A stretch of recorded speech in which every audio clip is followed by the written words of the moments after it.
11 h du soir et on vient de sortir de l'eau.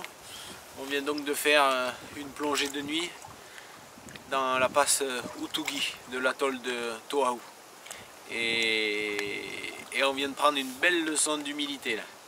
Parce que c'est pas parce qu'on s'est plongé dans une passe qu'on s'est plongé dans toutes les passes la nuit. Et là, on s'est fait prendre dans le courant. Alors, rien de dangereux, mais rien d'efficace, quoi. On n'a pu faire quasiment aucune observation. Il faut savoir que la passe de Toahu est une passe beaucoup plus, où le courant est beaucoup plus puissant que dans la passe de Fakarava. Et voilà, on s'est fait un peu surprendre. On était sur le seuil côté océan avec le tombant là, qui descend dans les abysses. Là, on arrivait à peu près à se tenir. Et moi, j'ai eu le malheur à un moment donné de me lever un petit peu, de me relever un petit peu pour faire une photo un peu au-dessus. Et là, j'ai commencé à me faire embarquer dans le courant. Bah, tout le monde a suivi, évidemment.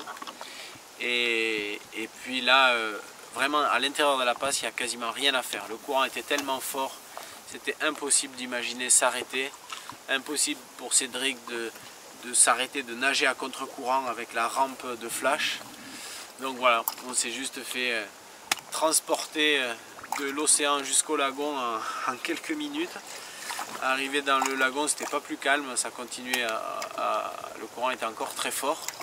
On n'a même pas eu le temps de voir s'il y avait des mérous la nuit, s'il y avait des chasses de requins.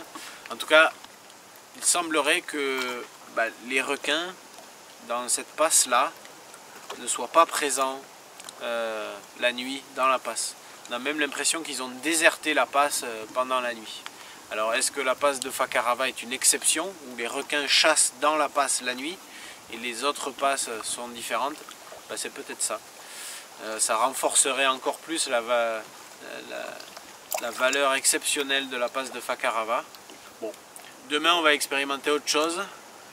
On va aller placer, c'est une caméra autonome qu'on peut laisser toute seule à grande profondeur.